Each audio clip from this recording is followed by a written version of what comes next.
Hay bastantes novedades sobre el caso PSOE y de hecho Koldo García ha hablado. Pero posiblemente la noticia más importante de todas, aunque es la que menos información arroja, sea la siguiente. La trama de las mascarillas dio su mayor pelotazo en la semana con más muertos de la pandemia. A menudo la información la recibimos de forma aséptica. Es un mecanismo de defensa que empleamos para protegernos. Es más cómodo pensar en una cifra, 1000 personas, es un número, que ponerle rostro a 1000 familias que cada día lloraban a un ser querido del que ni siquiera se pudieron despedir. ¿Por qué digo esto? A mí no me interesa que quienes vean vídeos míos salgan de aquí enfadados o tristes. Es lanzar piedras contra mi tejado. Pero es que precisamente de ese mecanismo de defensa que estamos utilizando se está valiendo el PSOE para que no nos indignemos. Piedad con el culpable es traición al inocente. Y quiero pensar que todavía existe cierto sentimiento justiciero entre la sociedad española. En el peor momento de la enfermedad, secuestrados por un gobierno que de forma inconstitucional nos encerró tomando medidas draconianas porque se relajaron al principio, todo por mantener el infectódromo del 8 de marzo, cuando estábamos secuestrados de forma inconstitucional por tener que llevar a cabo medidas draconianas por haber permitido el infectódromo del 8M, en ese momento, cuando toda la atención del país estaba puesta en la cifra de muertos, estaban lucrándose a costa nuestra. Había que convertir los edificios públicos en morgues improvisadas. Se cerró la atención primaria. Y estos llevándoselo caliente, nuestro dinero.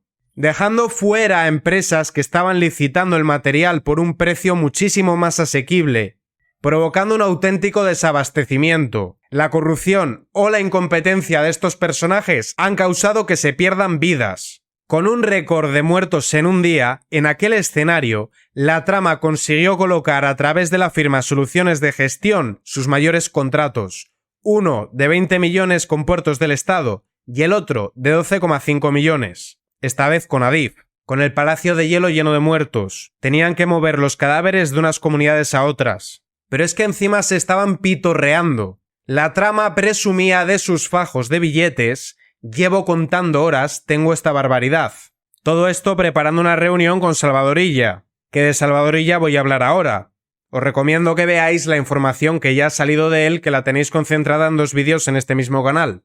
Voy a leeros un fragmento de una de las conversaciones. Arantxa, ¿qué tal? ¿Has descansado? Cuando puedas, dime cuánto dinero tienes y cuánto en billetes de $100. Al poco, la interlocutora responde, pues no muy bien, pero ya regularizaré. Llevo contando chelitos desde hace horas, en cuanto acabe te digo cuánto tengo. Estaban de risas y fiesta contando el dinero. Los muertos dan igual, aquí lo importante es llenarse el bolsillo, aunque sea de forma ilícita. Que este es el problema de los delincuentes. Este gobierno que ha arremetido contra todas las personas que han hecho dinero en base a esforzarse. Este gobierno que habla de redistribuir la riqueza y de que el que más tenga más pague. Luego son los primeros en hacer fortuna, pero eso sí, de forma ilícita, mientras machacan a todos los demás. No solo a los ricos, también a las clases medias y trabajadoras. Y antes de que veamos las últimas noticias sobre Ábalos y Koldo, vamos con Salvador Illa.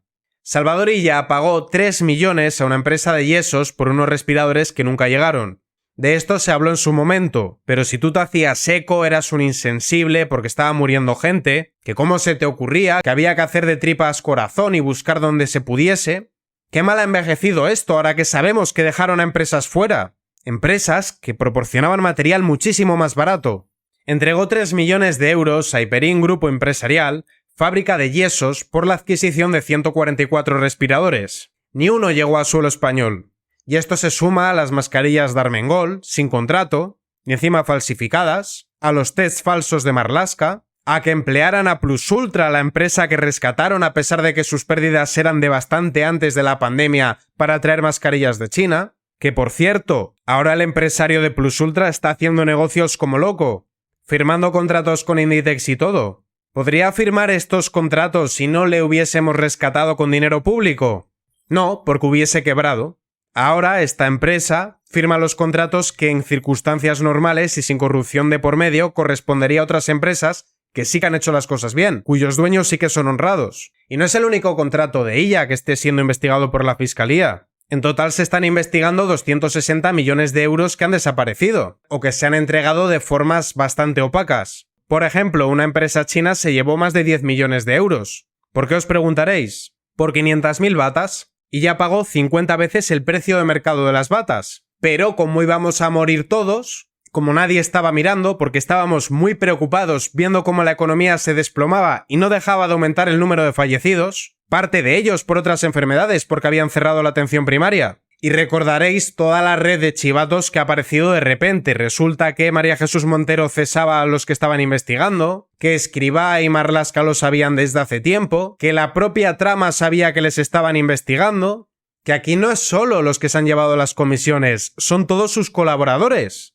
¿Y qué pasa cuando tienes colaboradores que se dedican a irse de la lengua? Pues que cuando la UCO llega a la casa de Koldo se encuentran la caja fuerte vacía. Y habrá una gran cantidad de pruebas que no se podrán fiscalizar porque han tenido tiempo para destruirlas. Aunque hay una muy mala noticia para el PSOE, y ya lo creo que es mala. Recordaréis las cintas de cuando llegó Delcy la Fea, aquellas cintas que ordenaron destruir. Pues resulta que había una copia. Delcygate. El juez custodia las cintas clave en el almacén de piezas de convicción tras decidir no destruirlas. Toma.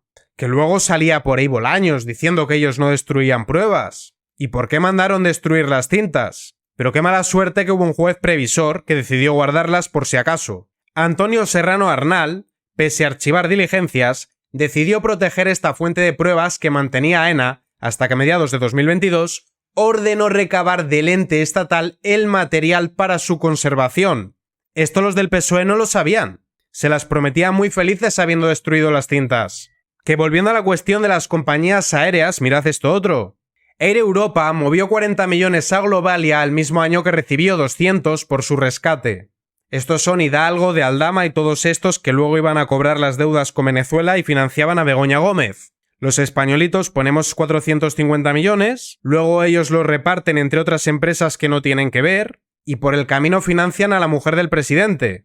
Y ahora sí vamos con la última información que ha salido de Koldo, que ya ha hablado. De la primera pregunta solo voy a quedarme con una parte porque me interesa más la segunda. Usted durante mucho tiempo ha sido la sombra de Ábalos. ¿Cree que se está siendo injusto con él? Bueno, injusto sería suave. La segunda pregunta tiene más enjundia. ¿Se refiere a los dirigentes del Partido Socialista?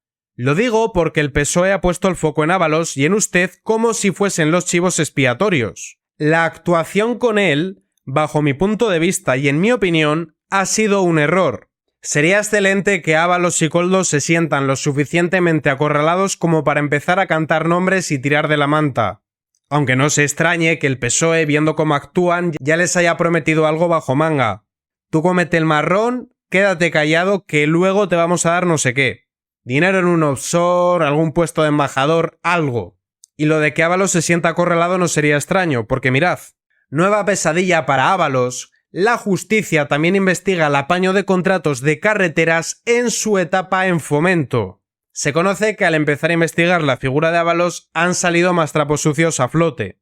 Cuanto más presionado se sienta Ábalos, más probable es que se ponga nervioso, empiece a exigir más de la cuenta, no puedan satisfacerle y cante. No lo veo muy probable, pero podría pasar. Por resumir este caso concreto, se le estaría investigando por delitos de prevaricación, tráfico de influencias, fraude.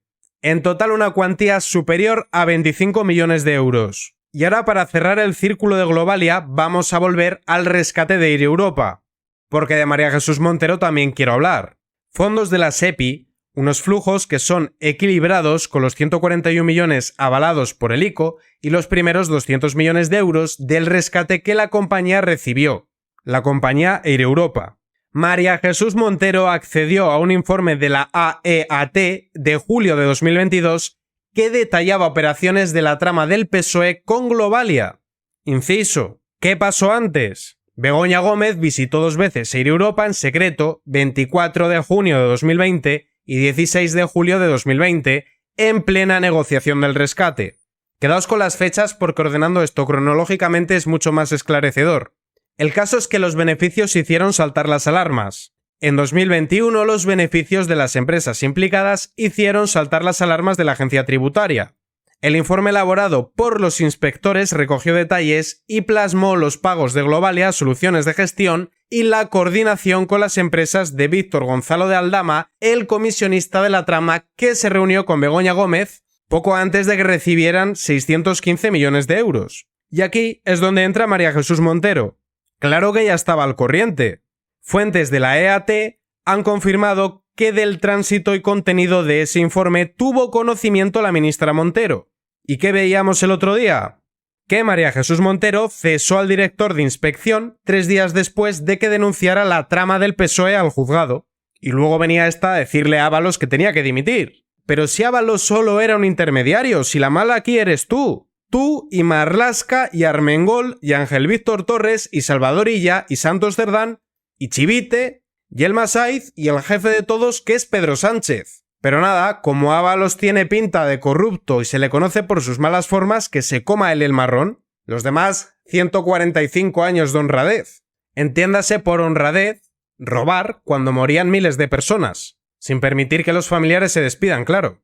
Que de aquí vamos a salir muchísimo más fuertes. Más fuertes no sé, que estos salieron más ricos no me cabe la menor duda. Y la parte más lamentable de todo este esperpento es que están intentando desviar la atención a Aznar por el 11M, que a lo mejor es el PSOE el que menos debería hablar de esa fecha. Es todo tan obsceno, tan repugnante, y la cara tan dura que tienen de no asumir ningún tipo de responsabilidad, de salir ahí, mentirnos a todos, tomarnos por idiotas, que si os dais cuenta, con todo esto estallándoles en la cara, continúan con su agenda. Continúan con la amnistía, continúan dilapidando los fondos de los españoles. Si queda un mínimo de justicia en este país, van a pagarlo. No les corresponde ningún destino que no sea sentarse en un banquillo e ir a prisión. Y no solo por esto. Esto seguramente sea la punta del iceberg. Los españoles tendremos muchos defectos, pero desde luego no nos merecemos este gobierno. Lince TV, Política y Noticias.